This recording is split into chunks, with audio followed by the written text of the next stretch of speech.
ग्रामदैवत आमची मांडवा देवी या ठिकाणी आहे। सकल साधू संतांचं वर्णन आलेलं आहे की आदिशक्तीची ही कृपा आमच्या जीवनामध्ये अतिशय महत्त्वाची या ठिकाणी आहे।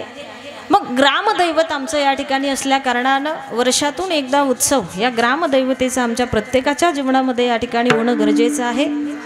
कारण शास्त्रानं अतिशय महत्त्वाची दोन कर्म दोन कार्य या ठिकाणी सांगितलीत। एक आहे पितृकार्य आणि दुसरं आहे देवकार्य। मग जे आमचं ग्रामदैवत आहे जे आमचं कुळदैवत आहे त्या देवतेची उपासना आमच्या प्रत्येकाच्या जीवनात जर या ठिकाणी झाली तर त्याची फार मोठ्या पद्धतीनं फलश्रुती आम्हाला या ठिकाणी पाहायला मिळते। महावैष्णवमौली ज्ञानोबराय ज्ञानेश्वरीमध्ये चिंतन आम्हाला ठेवून सांगतायत, कुळधर्म चाळी विधी निषेध पाळी मग सर्व सुखी तुझा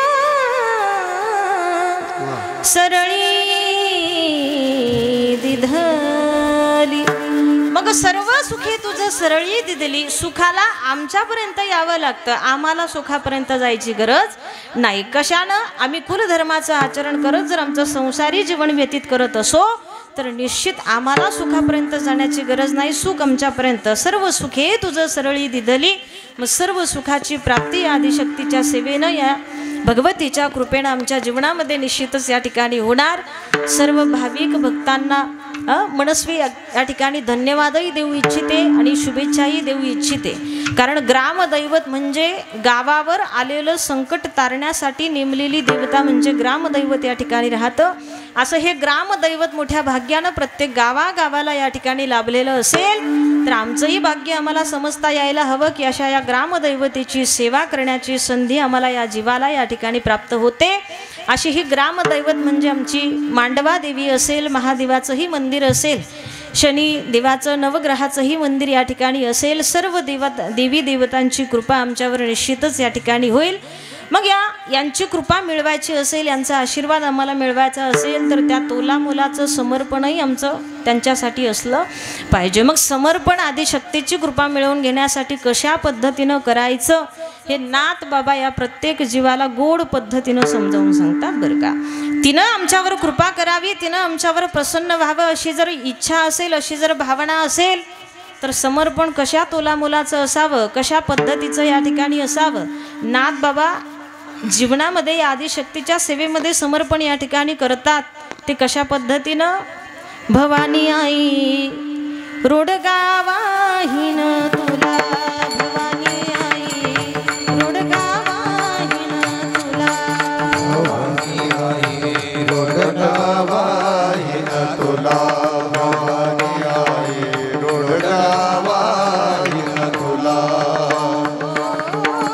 सत्वर पावगे मला भवानी आई, सत्वर पावगे मला भवानी आई रोडगावाहीन तुला, भवानी आई रोडगावाहीन तुला,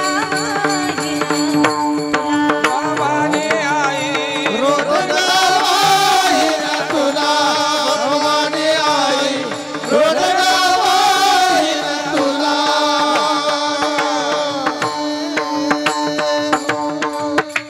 नाथ बाबांच्या समर्पणाची पद्धत आदिशक्तीची आमच्या जीवनात जर कृपा असावी, असा जर मानस आमच्या जीवनात असेल तर समर्पण करावं। कसं? भवानी आई रोडगावाहीन तुला। याच्याही पुढे फार गोड चिंतन आहे। माझा अंदाज अभंग सर्वांनी श्रवण केलेला असेल एकदा तरी। सासरा माझा गावी गेला तिकडेच खपवी त्याला। आता हा सासरा इकडे बसलेला सांगितलाय का? तुम्ही जागे आहेत ना महिला मंडळ?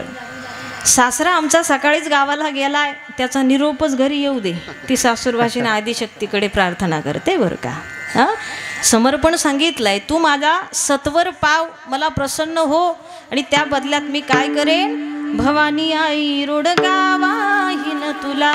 रोडगा वाहणार। आता रोडगा हा एक खाण्याचा पदार्थ जरी आमच्या नजरेत आमच्या नजरेत असेल पण इथे रोडगा म्हणजे हा खाण्याचा पदार्थ नसून जो खाण्याचा रोडगा बनवण्यासाठी जशा 5 वस्तूची गरज असावी लागते, तसा हा पंचमहाभूतापासून तयार झालेला हा देहरूपी रोडगा समर्पण करण्यासाठी नाथ बाबा त्या आदिशक्तीकडे नवस करतायत. फक्त तू एकदा सत्वर प्रसन्न या ठिकाणी हो आणि जी ज्यांचे मी नावं तुला सांगतोय त्यांचा बंदोबस्त तुला करावा लागेल. सासू माझी जाच करते लवकर निर्दळी तिला, नंदेचं कार्ट किरकिर करत खरुजच होऊ दे त्याला, जाऊ माझी फडफड बोलते बोडखीच करगे तिला.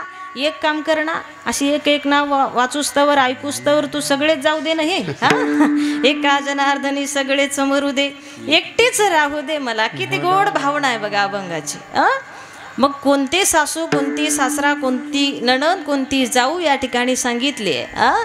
कल्पना नावाची सासू आहे, दंभ नावाचा सासरा आहे, अहंकार नावाचा दादूला म्हणजे नवरा आहे, दृष्टवृत्ती नंदुली सदा द्वेष करी, इच्छा नावाची नणंद आहे, तिच्या पोटी जन्माला येणारा मोह नावाचा मुलगा आहे, त्याला खरूज होऊ दे. वासना नावाची जाऊ आहे, तिला बोडखी कर असं सांगितलं आहे. फार भावना अतिशय गोड अशा पद्धतीची आहे. मग एका भक्तानं आदिशक्तीची आमच्यावर कृपा व्हावी असा मानस असेल, अशी इच्छा झाली असेल तर समर्पण कशा पद्धतीचं असावं नाथबाबांनी या प्रत्येक जीवाला गोड पद्धतीनं समजून या ठिकाणी सांगितलं आहे. महाराष्ट्राच्या भूमीमध्ये, या प्रांतामध्ये, या कुळामध्ये जेवढे काही संत या ठिकाणी झाले त्या सगळ्याच संतांचं, भक्तांचं चरित्र आम्हाला आदर्श घेण्यायोग्य या ठिकाणी आहे. कारण संतांचं चरित्र योग्य ती दिशा दाखवण्याचं काम या जीवासाठी या ठिकाणी करून गेलाय. मग देवाची भक्ती करत असताना इतरत्र लटक्या व्यवहाराच्या संसाराच्या नादी लागण्यापेक्षा मी भक्त तू देव ऐसे करी ही भावना जर भक्ती करत असताना अंतकरणामध्ये निर्माण झाली तर निश्चित आमची भक्ती त्याच्यापर्यंत पोहोचल्याशिवाय राहणार नाही. निश्चित आम्ही केलेलं भजन त्याच्यापर्यंत गेल्याशिवाय राहणार नाही. निश्चित आम्ही जे काही त्याचं नाव या ठिकाणी घेतो ते घेतलेलं नाव त्याच्यापर्यंत पोहोचल्याशिवाय राहणार नाही. आणि एकदा हे घेतलेलं नाव, केलेलं भजन, केलेली भक्ती त्याच्यापर्यंत पोहोचली की त्याचा परिणाम खूप सुंदररित्या संतांच्या जीवनामध्ये जसा त्यांच्या हाती या ठिकाणी लागला तसा तो आम्ही केलेल्या भजनाचा सुद्धा परिणाम आमच्या हाती लागण्यासाठी उशीर लागणार नाही. मग आम्ही भजन करतो, संतही भजन करतात, पण तुमचं आमचं भजन परिणाम दाखवतं का? तुमच्याकडं कसं आहे, भजन करतात का? हा, इकडं आले म्हणजेच करतात. भजन करतो तुम्ही, आम्ही भजन करतो, भक्तही भजन करतात, पण भक्तांच्या संतांच्या भजनाचा परिणाम मोठ्या गोड पद्धतीनं हाती लागला, दिसून आला. पण आम्ही तुम्ही एवढं भजन करतो. किती भजन करतो? अहो एका भजनाची 2-2 टाळाची जोड संपले डायरेक्ट झिजून इतका टाळ वाजवला, इतकं भजन केलं, पण तरी ते भजन देवापर्यंत पोचायला तयार नाही. तरी ते भजन आम्हाला परिणाम मात्र हाती लावून द्यायला तयार नाही. असं हे तुमचं आमचं भजन देवापर्यंत का नाही पोचत याचं कधी निरीक्षण परीक्षण करण्याचा प्रयत्न सामान्य जीवानं केलाय का? तर निरीक्षण करू गेला तर एकच कारण आम्हाला तुम्हाला सापडेल. तुम्ही आम्ही जे भजन करतो ज्याचा परिणाम हाती लागत नाही त्याला कारण एकच की तुमचं आमचं भजन हे दोषयुक्त आहे बरं का. दोषानं भरलेलं आहे तुमचं आमचं भजन. पण संत जे भजन करतात ना त्याच्यामध्ये थोडा सुद्धा दोष तुम्हाला आम्हाला कधीच दिसून येणार नाही. दोषमुक्त असलेलं हे भजन संतांचं भजन आहे, दोषयुक्त असलेलं भजन हे तुमचं आमचं भजन आहे. म्हणून आपलं भजन परिणामाला प्राप्त होत नाही, म्हणून तुमचं आमचं भजन हे देवापर्यंत जात नाही, पोचत नाही, आणि त्याचा परिणाम आमच्या हाती लागत नाही. अहो साधारण एखाद्या गावामध्ये साध्या एखाद्या माणसानं 2 अभंग पाठ केले आणि थोडे व्यवस्थित चाल लावून म्हणता यायला लागले का माझ्यासारखा भजनी पंचक्रोशीत नाही म्हणून अभिमानाला तो बळी पडला. असे भजनी आहे तुमच्याकडं? बाबा भजनी आहे का असे? नाही.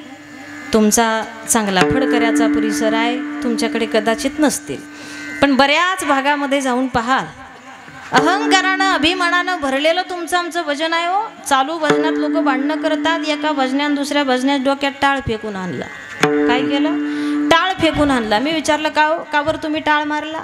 काय नाही म्हणे, टाळ हाणला त्याला एकच कारण, त्यानं माझा अभंग म्हणला, त्याने माझा अभंग म्हणला म्हणून मी त्याच्या डोक्यात टाळ हाणला. असं भजन होतं तुमच्याकडं? हा मी म्हटलं म्हणू द्यायचं म्हटलं तर एकच थोडी अभंग आहे, किती लाखोनं अभंग आहेत ना आपल्याकडं. तुकोबरांचे संपले तर माऊलीचे म्हणा, माऊलीचे कमी पडले नाथबाबांचे म्हणा, नाथबाबांचे कमी पडले नामदेवरायांचे म्हणा. अहो सगळ्याच संतांनी अभंग रचना करून ठेवली, मग म्हणू द्यायचा एखादा तुमचा अभंग म्हटला तर म्हटला, तुम्ही दुसरा म्हणा, नाही मला तेवढा एकच येत होता म्हणून. हा, अशी लोक पाहायला मिळतात. हो, एका अभंगात जर समोरच्याचं डोकं फोडण्याची क्षमता आमच्यामध्ये येते तर अख्खा गाथा पाठ केल्यावर आम्ही माणसं मारायला सुद्धा मागे पुढे पाहणार नाही. इतकं तुडुंब दोषानं भरलेलं तुमचं आमचं भजन आहे, आपली भक्ती आहे. कशी ती देवापर्यंत जाणार आणि कसा त्याचा परिणाम आमच्या हाती लागणार आहे. मग भजन कसं करावं, भजन कसं करावं, कशी पद्धत असावी, ते संत आम्हाला वारंवार या ठिकाणी सांगतायत. आणि जर का ते नियमाच्या विरोधात राहून केलं, परिणाम भोगायला सावध राहा. नरका जाणे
भजन ते ओंगाळवाने नरका जाणे चुकेना. अशा हिंसेचा प्रकार जर भजनामध्ये घडत असेल तर कसं तुमचं आमचं भजन देवापर्यंत पोहोचेल, कसा त्याचा परिणाम आमच्या हाती लागेल. उगा आसुरासारखा स्वर लावायचा आणि सगळा बट्ट्या बोळ करून द्यायचा बरं का. हां, बट्ट्या बोळ ऐकलाय तुम्ही शब्द, आमच्या तिकडचा आहे बरं का. बट्ट्या बोळ म्हणजे विस्कळीतपणा. ते कधीतरी येतंय मला माझ्या तिकडची भाषा. हां, काय विस्कळीतपणा करून देतात लोक. पण गाण्याचा भजनाचा सुद्धा एक विशिष्ट गोड असा नियम सांगितलाय. गाता येते तेनीची गावे एरवी हरी हरी म्हणावे. गाता येते तेनीची गावे. गाता येतंय ना, कृपेचा स्वर ज्याला मिळालाय ना, नैसर्गिक स्वर ज्याला प्राप्त झालाय ना, त्यानंच त्या स्वराला छेडण्याची कोशिश या ठिकाणी करावी, हिंमत करावी. अथवा एरवी हरी हरी जरी म्हटलं तरी भजन करणारा इतकाच तुम्हाला पुण्यपदरी पडणार आहे. त्यात भिन्नता नाही, त्यात फरक नाही. फक्त आसुरासारखा स्वर लावून चांगल्या भजनाचा नाश करू नका. मी तुमच्या इकडचं नाही, आमच्या तिकडचं सांगते बरं का. असतात काही काही लोक असे. भजन ते ओंगाळवण, असं ओंगाळवानं जर भजन आमच्याकडे असेल तर आम्हाला वैकुंठाची वाट दिसणं ही लांबची गोष्ट आहे. पण नरका जाणे चुकीना परिणाम भोगायला सावध राहा. तुमचं आमचं भजन हे दोषानं भरलेलं आहे, म्हणून ते त्याचा परिणाम दाखवायला तयार नाही. पण भक्तांनी संतांनी इतकं गोड आणि स्वतःच्या छंदात, स्वतःच्या मस्तीत, स्वतःच्या आनंदात केलेलं भजन आहे. भले भजनाला एखादं साहित्य कमी असेल, काय भजन करण्यासाठी एखादं साहित्य, एखादं म्हणण्यापेक्षा आता इथे जेवढं साधन सामग्री दिसते याच्यापैकी एक तरी साधन आहे का हो तुकोबरांकडे? एक तरी आहे का? दगडाच्या टाळामधून गायीले अभंग, साधा टाळ नाही माझ्या तुकोबरांकडे. साधा टाळ सुद्धा मिळाला नाही. तुम्हाला आम्हाला आपलं भाग्य किती उदयाला आलंय पहा. वादक आहे, तबला आहे, पेटी आहे, पकवाज आहे, गायनाचार्य मंडळी आहे, ऐकण्यासाठी हजारोनं संख्या आहे, साऊंड आहे, सिस्टीम आहे, प्रत्येकाला एक सेपरेट मॉनिटर दिलाय त्यांनी. मग अशी साऊंड झाला रागा रागा आणला का आनंदात आणला? तसं नाही काय? नाही, मी तुम्हाला विचारल्याशिवाय कीर्तन बंद नव्हते करणार. मला वाटलं रागा रागाच आणलं काही नाही ना. आता अजून एखादा माईक मागितला तर देता का मला? हो, इतकी साधन सामग्री तुमच्या आमच्याकडे उपलब्ध आहे. पाहिजे त्या ठिकाणी व्यवस्थितरित्या तुम्हाला आम्हाला परिस्थिती प्रतिकूल झालेली आहे. पण संतांच्या भजनाचं जर निरीक्षण परीक्षण करू गेलात तर साधा टाळ सुद्धा माझ्या तुकोबरांना प्राप्त झाला नाही. 2 दगड माझ्या तुकोबरांनी घ्यावी, त्याच्यावर ताल धरावा, अभंग गाण्याचा आनंद लुटावा. दगडाचे टाळ कोणता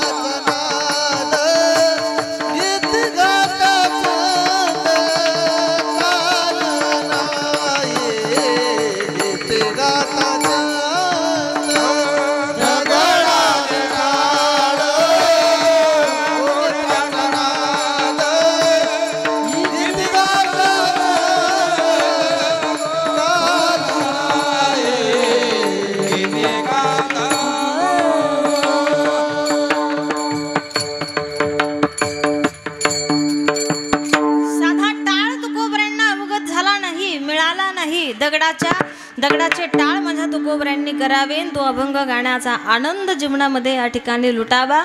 नुसतं एवढंच नाही हो, तुटकाच वीणा त्याला दोन तारा, तुटकाच वीणा त्याला दोन तारा, घाली झारा पंढरीच्या,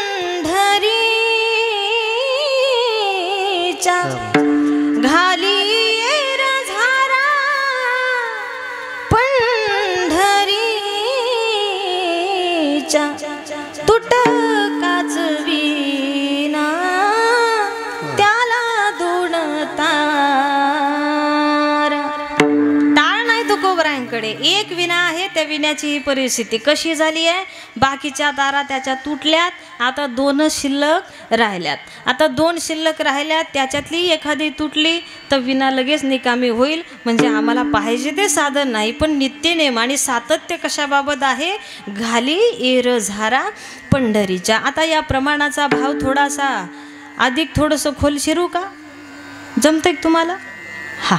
आता तसंही तुम्ही जर दुसरी काही अपेक्षा माझ्याकडून ठेवली तर ती पूर्ण होणार नाही. मला नवरा बायकोचं सासू सुनाचं सांगताच येत नाही बरं का. हां, वा वा, आज खरे श्रोते भेटले मला मग. कारण इथे उभं राहणं म्हणजे मस्करी नाही, इथे उभं राहणं म्हणजे चेष्टा नाही. आपल्या कुठल्या एखाद्या शब्दानं वाक्यानं या अनादिकालापासून चालत आलेल्या या गादीचा जर अवमान होत असेल तर परत नरका जाणे चुकेना. आचारसंहिता माहीत असली पाहिजे. मी अभिमानानं, आणि कुणाविषयी मला द्वेष नाही, कुणाचं मला बोलायचंही नाही. नियम हा स्वतःपुरता मर्यादित असावा आणि त्या नियमाचं कुठेतरी एक छोटंसं पालन करण्याचा छोटासा प्रयत्न जीवनामध्ये आहे. भक्ती ज्ञान वैराग्य इतरा गोष्टी न कराव्या, प्रेम भरे वैराग्याच्या युक्ती विवराव्या, जेणेकरुनी मूर्ती ठसावी अंतरी श्रीहरीची, ऐसी कीर्तन मर्यादा आहे संतांच्या घरची. संतांच्या घरची विशिष्ट अशा पद्धतीची कीर्तन मर्यादा सांगितली आहे.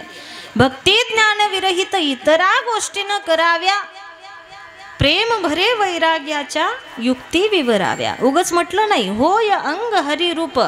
कीर्तन हे इतकं सुंदर आणि चांगलं माध्यम आहे, जे सांगणाऱ्याचे विचार ऐकणाऱ्याच्या थेट काळजापर्यंत पोहोचतात. आणि मनाचं नुसताच करमणूक म्हणून 7 दिवस तिथं जाऊन बसायचं नसतं. काय, चित्तातला अंतकरणातला पसारा आवरण्याचं ठिकाण म्हणजे सप्ताहाचं ठिकाण असतं बरं का. हां, 7 दिवस जर आम्ही कीर्तन ऐकून आमचं मन परिवर्तन होत असेल, जसं दिवाळीच्या वेळेस आम्ही पसारा आवरतो मग सण साजरा करतो, लक्ष्मी पूजन करतो, तद्वज्ञानं आमचंही जीवन काहीतरी भगवंताच्या भक्तीत नामात सार्थकी लागावं असं वाटत असेल तर इतरत्र हा पसारा आम्हाला आवरावा लागेल. आणि तो पसारा आवरण्याचं ठिकाण म्हणजे सप्ताहाचं, या ठिकाणी सप्ताहाचं ठिकाण आहे. आणि इथे सुद्धा मी नेहमी सांगत असते, जास्त येतं किंवा जास्त कळतं म्हणून कीर्तन करायचं नाही. काही यावं, काहीतरी कळावं म्हणून या भावनेनं कीर्तन या ठिकाणी करायचं असतं. आणि ते करत असताना संतांच्या घरची आचारसंहिता लक्षात घेऊन या ठिकाणी उभं राहायचं आहे. म्हणून तुम्हाला जर काही दुसरी अपेक्षा असेल तर कृपया करून माझ्याकडून ती ठेवू नका. मला दुसरं बोलता पण येत नाही बरं का. हां, माझा एक अवगुण म्हटला तरी चालेल. मला माझा वेळ झाला की बोलता येत नाही, आणि अभंग सोडता दुसरं बोलता येत नाही बरं का. हां, काय सांगत होते मी? हां, थोडं खोल घुसलं तर जमेल ना. हां, तुटकाचं विना त्याला दोन तारा, घाली रझारा पंढरीच्या. तुकोबरांच्या भजनाची परिस्थिती, एक विना आहे त्याला 2 तारा आहे, त्याही तुटल्या तर आता विना निकामी होईल. मग नेमकं काय भावनेनं हे वर्णन आलेलं आहे? तर विना म्हणजे हा देह आहे. काय? विना म्हणजे हा देह आहे. बाकीच्या तारा तुमच्या आता किती तुटल्यात किती का आहेत मला माहीत नाही, पण मेन महत्त्वाच्या 2 तारा आहेत बरं का. एक तार जिना आम्ही श्वास घेतो, दुसरी तार जिना आम्ही श्वास सोडतो. या 2 तारीपैकी एकाही जरी तारेला थोडा जरी धक्का लागला ती लगेच अंगणात माणसं गोळा. तुमच्याकडं अंगणातच होतात ना. काय? अंगणात माणसं गोळा होतात. अहो कोरोना काळात तर ती सुद्धा संधी नाही मिळाली. माणूस चालत गेला आणि तिकडून तांब्यातच आला बरं का. हा, अंगण नाही, घर नाही, काहीच नाही, काहीच बघायला मिळालं नाही. अशी ही संधी आम्हाला तुम्हाला मिळाली आहे ना. संधीचं सोनं करा.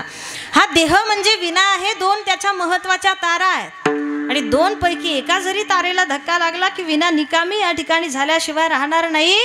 पण सातत्य एका गोष्टीमध्ये टिकून ठेवता आलं पाहिजे, जे सातत्य तुकोबरांच्या जीवनामध्ये आहे.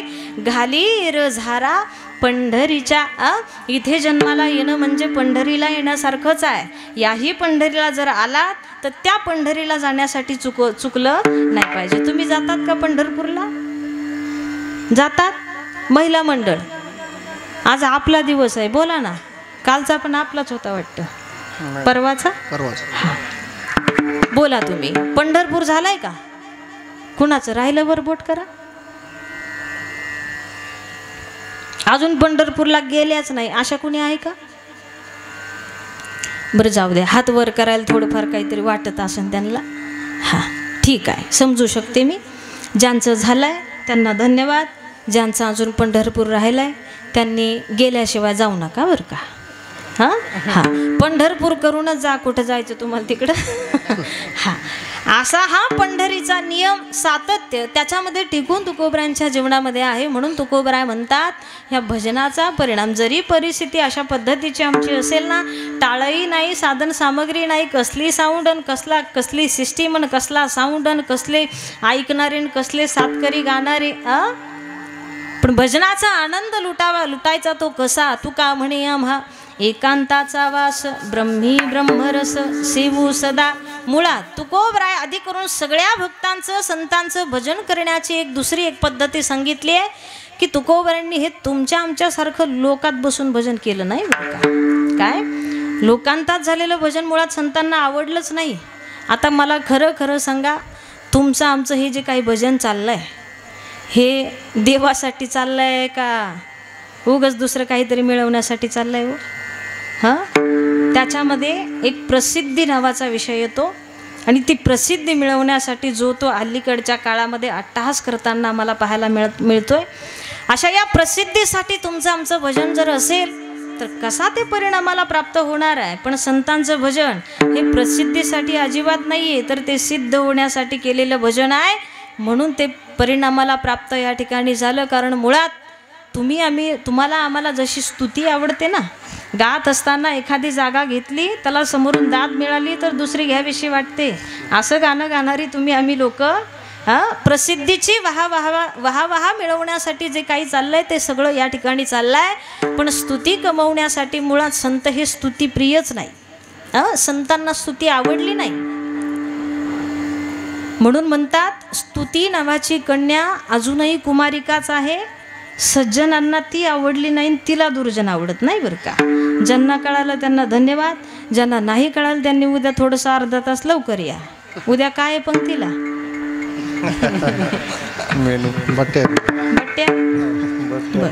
बट्ट्या आहे उद्या, लवकर या बरं का. हा, स्तुती नावाची कन्या अजून कुमारिकाच आहे. हो, सज्जनांना ती आवडली नाही, तिला दुर्जन आवडत नाही. मग स्तुतीप्रिय संत नाही, लोकांची वाहा मिळवण्यासाठी, प्रसिद्धी मिळवण्यासाठी केलेलं भजन, मुळात तो हेतूच त्या भजनामध्ये या ठिकाणी नाही आहे. म्हणून माझ्या तुकोबरांनी लोकांतात भजन करणं कदापि या ठिकाणी टाळलेलं आहे. त्याची आवडच तुकोबरांना नाही. मग तुकोबराय म्हणतात एकांताचा वास ब्रह्मी ब्रह्मरस सेवू सदा. कारण एकांतात झालेल्या भजनामध्ये फार मोठा परिणाम या ठिकाणी दिसून आला.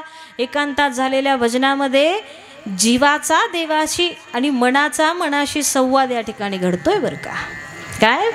वृक्षवल्ली आम्हा सोय रे वनचरे, वृक्षवल्ली आम्हा सोयरे वनचरे पक्षी हे सुस्वरे आळवी ते वृक्षवल्ली आम्हा सोयरे वनचरे आकाश मंडप पृथ्वी आसन